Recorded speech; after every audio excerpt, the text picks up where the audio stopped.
There are large number of Indian or Western techniques of healing which may not have scientific data, but they work. And I have a personal experience. Many years ago, my wife developed lower backache. It was intense pain, excruciating pain.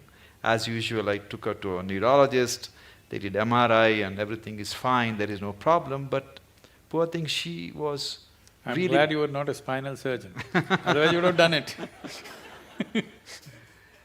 Then my brother-in-law suggested that I should take her to see a acupuncture specialist.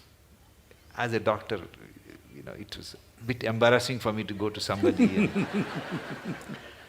And he didn't have a fancy clinic. I went to his house and he talked to my wife for a few minutes and he made her sleep flat on the floor.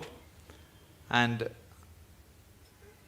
Sadhguru, he took, from the heel, he started pressing on her lower back for 10 minutes as I was watching. I'm not exaggerating, she never had the lower back pain ever since. I'll show you thousands and thousands like that. Not even with any needles, simply. I was so fascinated because he cured my wife and he did something which I couldn't do it for 32 years. She was fine. There are many ways of treating people, and as professionals, we have to respect all the ways of treating. Definitely, I would say allopathic system is at its best when there's an emergency. When there is time, definitely other systems are way better if you ask me, in many ways. Particularly, this is something hardly known to people. In southernmost part of India, largely in Tamil Nadu, we have what is called a Siddha Vaidya.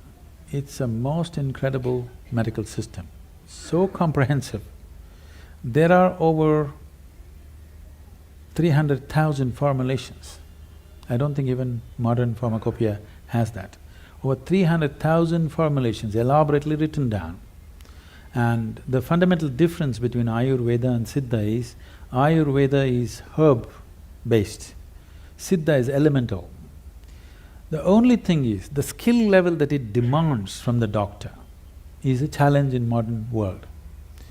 This is something that you have to live, then only it works. The person who administers it is as important as what is administered. Who administers it? You're talking about touch, so who administers it is important, not just what is administered.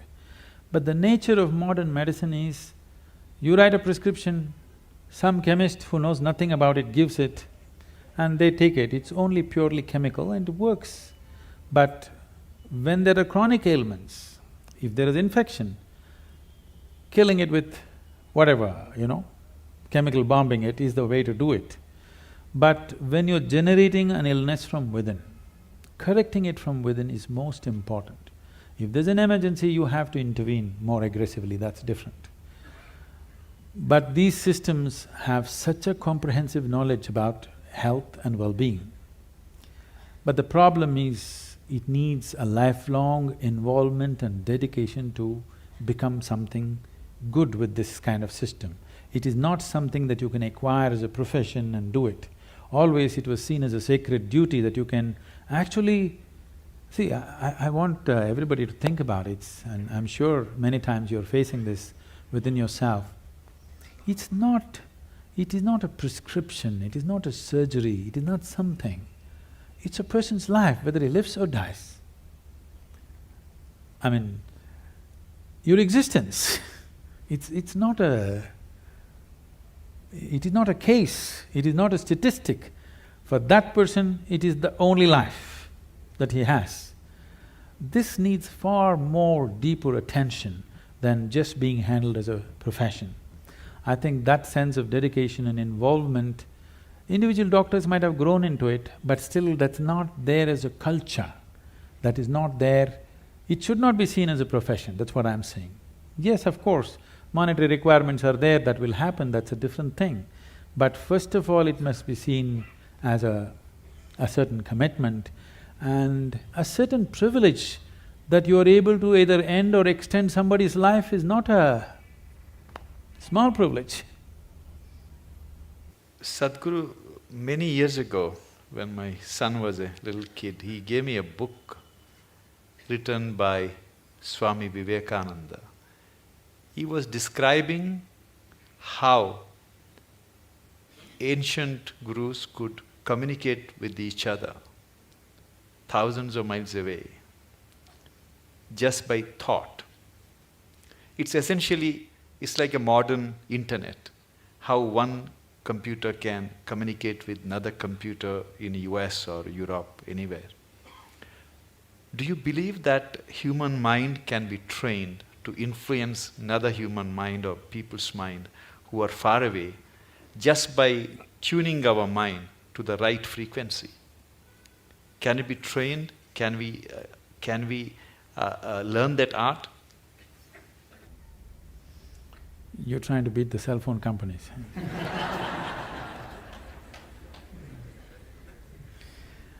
It's not just about the mind.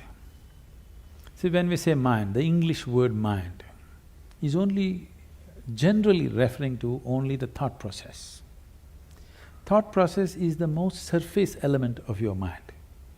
I think because of European thought, we have given too much significance to the thought. In the yogic science, we do not attach any importance to what you're thinking about or feeling right now, because what can you think? Only the data that you have collected, you're recycling it, it's of no great consequence. Whatever is on the surface of your mind keeps rolling, that is not of any consequence. What you're thinking and feeling right now is very surface of mind. There are deeper dimensions of the mind. In Sanskrit language, there are many words to describe the different states of mind. But now there is one aspect of the mind, for lack of time and stuff, I'll leave those things. There is one aspect of the mind which we refer to as chitta. Chitta is the innermost core of the mind, which is your connection with what we are referring to as consciousness.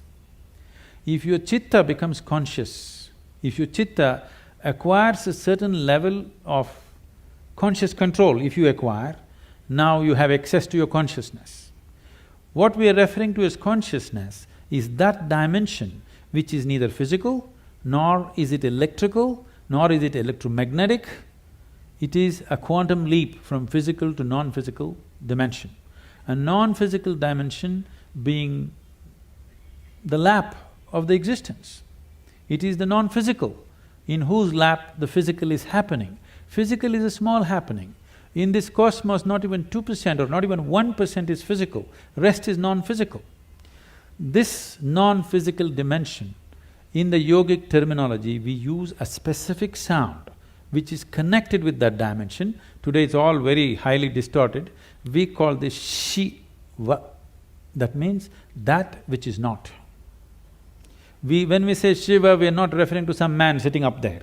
We are talking about a dimension which is not, but it is in the lap of this dimension, everything that is happens. So if your chitta becomes even mildly conscious, your ability to not only communicate an idea or a thought, even to deliver something is possible. Physically deliver something is possible. So, is it a possibility? Definitely it is. Right now, can we teach it to all these people? In theory, yes. But are they willing to work towards it? That's a question mark. One big problem is, our education systems are such, we have glorified our thought to such a place. First, to bring that down itself will take time. To make them understand the stupidity of their thought, it will take a whole lot of time. Because everybody thinks they're smart, but actually the smartest thing about most people is their phone.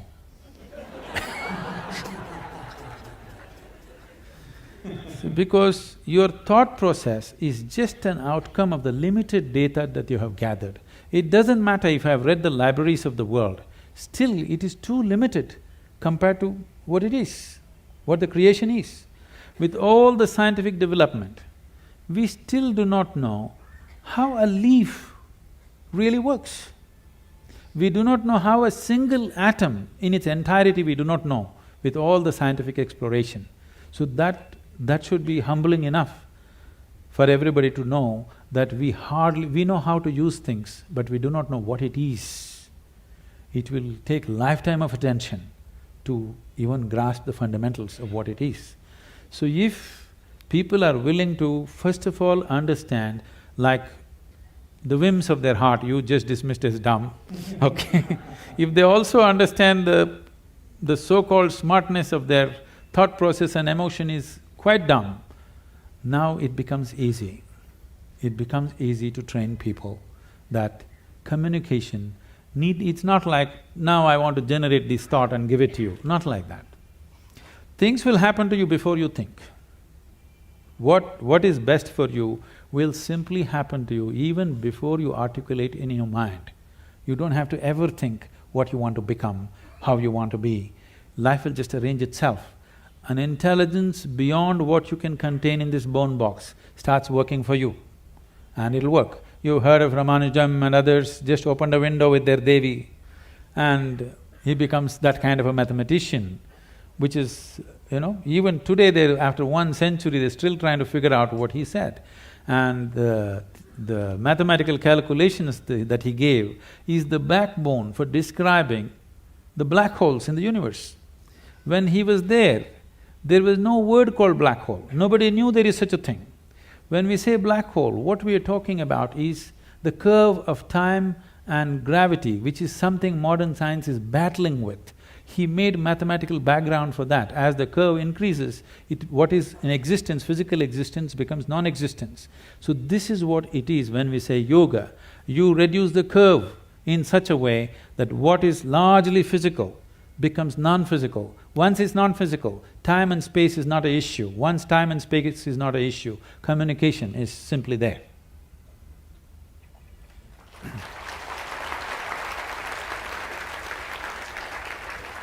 About 20 years ago, Sadhguru, I received a check for 1 lakh rupees from a retired major from Indian Army. He just gave his name, he refused to, he didn't give his address. And he wrote a small note stating that the money I am giving you is too small for the path you have chosen. But God has His own mysterious ways of giving you the rest. It had a tremendous impact in what I thought, what I wanted to do. Is it because there is something called cosmic forces which are constantly trying to help society and doing, or it's something else which is influencing people to do something which is beyond their means? See, the ideas of something wants to help, something reaches out to you. I happened to be about 4 weeks ago, I was in Los Angeles and I was staying with some people there, and the bedroom was full of books. So I just picked up one of these books and saw. The author is saying, the core of the universe is love. Well, why would the core of the universe be love? Because this thing has been always told to people, from heaven God loves you, all these people. See, if you're having a roaring love affair right now with somebody next to you, here, will you look up and ask for rays of love to come towards you? I'm asking you. No, you made yourself in such a way nobody can love you. Now, only God can love you. If you say, God loves me, you must know you are such a pathetic, despicable case. If you made yourself in such a way, nobody can help loving you, you are a wonderful human being, isn't it? So, we need to understand, there is something called human thought and emotion, human needs, of emotional needs of love, care, touch, this. The cosmos, or what you're referring to as the source of creation or divine, or if you want to use the word God, because God personifies thing, we will refuse to use that word. Let us say whatever is the source of creation, which we are referring to as God generally by religious this thing. Essentially, it is just an intelligence which is simply exploding into everything possible. If you're in rhythm with it, you will rise. If you're not in rhythm with it, it'll crush you. It has no love, it has no compassion, it has no intention of helping you, it has no intention of harming you, it has no nothing. If you understand the forces and ride it, you have a fantastic life. If you do not understand, it'll crush you. You've seen people doing surfboarding on the waves in the ocean. It is such a magical thing, just riding the waves. But if you don't do it right, if you go into the waves, it's like being in a concrete mixer, it'll just do that and it'll kill you. So one rides the wave, another gets crushed by the wave, that is all that's happening. The rest is all human interpretations. This is the first thing we have to stop, that we do not extend our thought and emotion to the existence.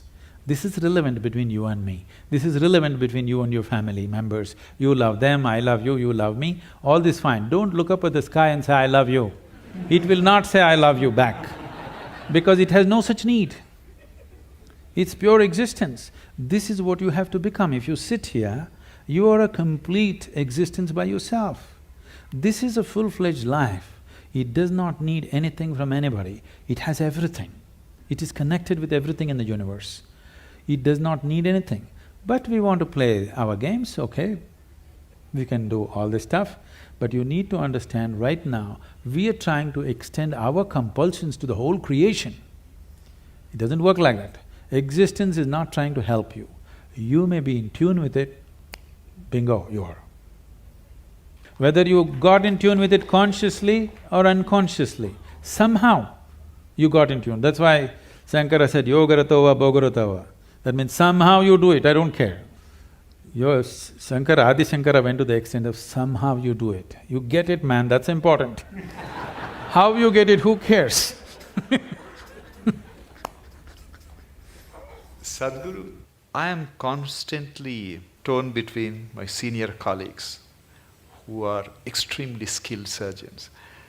Sadhguru, on the heart, there are some procedures which are done by very few people on this planet.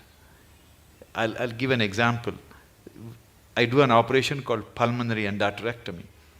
That's the blood clots from the leg goes to the lung arteries and it clogs up all the arteries. So 25 years ago, there was no cure for this. And once you're diagnosed, you're destined to die within a year. Today, people who are on home oxygen for 2 years, 3 years, you do the operation, they can go back to skydiving or they can go to scuba diving. That's the transformative effect. But there are only 50 surgeons, less than 50 surgeons in this world who can operate. And like this, we have some of my colleagues who are extremely gifted surgeons. They are in their 50s now. And some of them are constantly talking about retirement. Especially one surgeon who is an extremely gifted surgeon who can fix any damaged valve. He is single, he has no other commitments. Every other day he talks about going to Benares or somewhere and retire, and I keep telling him that God didn't create him to retire and meditate. He has to be fixing all these problems.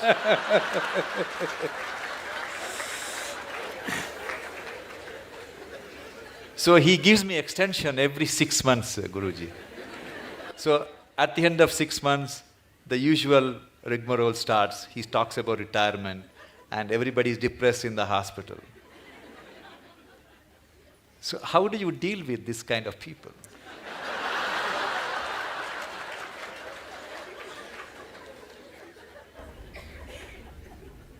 You must give him a 1-year sabbatical with me. Yes, because the need or the idea of retirement enters anybody's mind because of the monotony of what they're doing, whatever it may be. Somebody else may think it's a great thing, but in your experience, somewhere it's becoming monotonous or stagnant. Stagnation is one thing that human intelligence and human system cannot take, and most of the ailments are because of stagnation of life.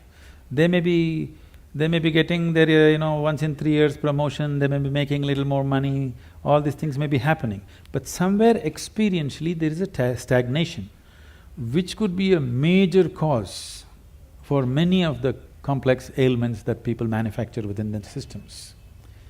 The more complex they get, you try to create more talented surgeons. I'm saying we are manufacturing the problems, we are trying to manufacture a solution.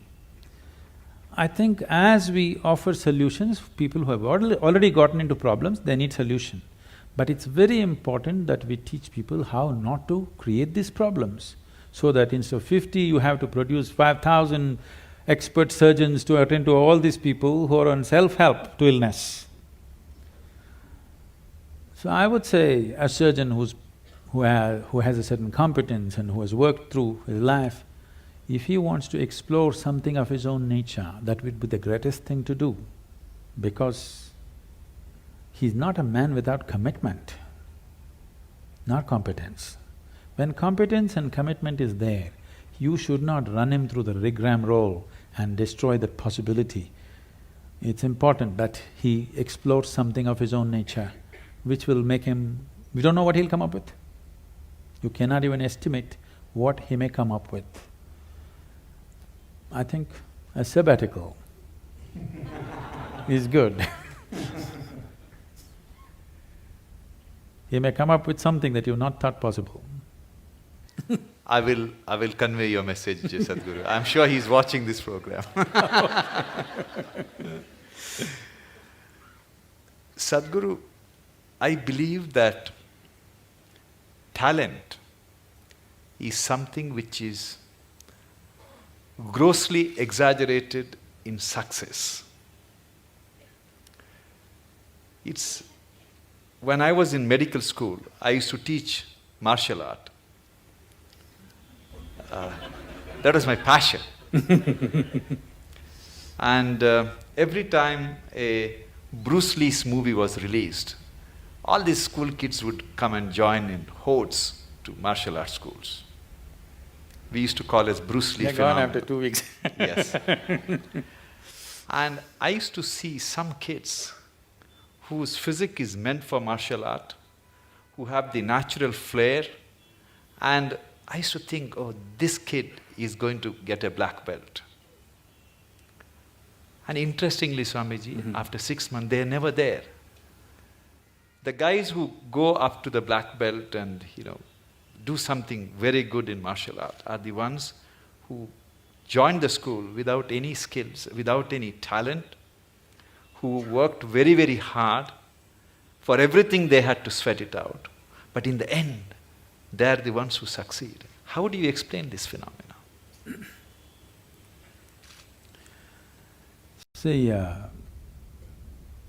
for a variety of reasons, let me not go beyond this. For a variety of reasons, a certain individual could be born with a certain flair, physical flair, mental flair, emotional flair, style. 5-year-old child, one has style, other is clumsy, okay? So the one with the style is not going to become necessarily a fashion thing. Somebody else who seems to be clumsy may grow into something else. Like, you don't know when a woman is pregnant, the child within that womb, whether it's a sage or a sorcerer, nor the woman know. No, the mother does not know whether she is producing a sage or a sorcerer or what. This is because… I use the word coherence because of modern science is using that word. Who you are here right now, as you sit here, this is physics. Every subatomic particle is in constant contact with everything. What you call as cosmos is living life, and it's a live mind. You have captured only one small part of it. If you work with only that one small part of what you have captured, both as life and as intelligence, you will function at a certain level. If you apply yourself to break the barriers of your limitations that you've set for yourself, then there is an intelligence beyond anybody's understanding, beyond anybody's estimate, which is available to you. Once this is available to you, people think you're superhuman. No, this is not about being superhuman. This is about realizing that being human is super. The immensity of being human has not been realized. So we are always making a kind of a mathematical calculation. Okay, if this person has this much IQ, maybe this is what he will become. This is what Newton's law, that everything that moves on this planet works to a mathematical precision or a geometric precision. That is, if you take a pendulum, the length of the pendulum will decide how it will swing. If you take a projectile, depending upon its mass, velocity and the trajectory, it will go to a certain place. That is not how the cosmos is working, because what you think is physical and not physical is all mixed up within this human being. The physical self, the psychological self, the emotional self, and who you call as myself, the life within you, the fundamental life process, these are all different dimensions. And the innermost core of who you are, which, because all the other words are corrupted, I'll use the word life or just you, what you call as me. This, if you allow it, if you do not identify it with any form, with your physical form or with other different identities that you take on, it has a way of being cohesive or collaborative with everything around. When we say somebody worked hard, all he's trying to do is stretch his boundary of identity, isn't it? He's trying to stretch his boundary. If he succeeds to stretch his boundary, something that he never thought possible or imagined that is within his competence or capability becomes his. Miraculously, I can show you hundreds of people who come to me, we prepare them for a certain period and then we initiate them. In 24 hours, you will see the shape of their face will change. Genetics are altered in 24 hours' time. You can see the photographic images, they have actually changed dramatically overnight simply because of a certain extension of their identity. So, in the Indian spiritual milieu, so when you say spiritual, we must understand this.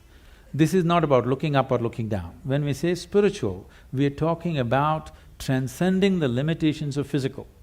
So right now, the physical is here as if it's a solid entity in people's experience.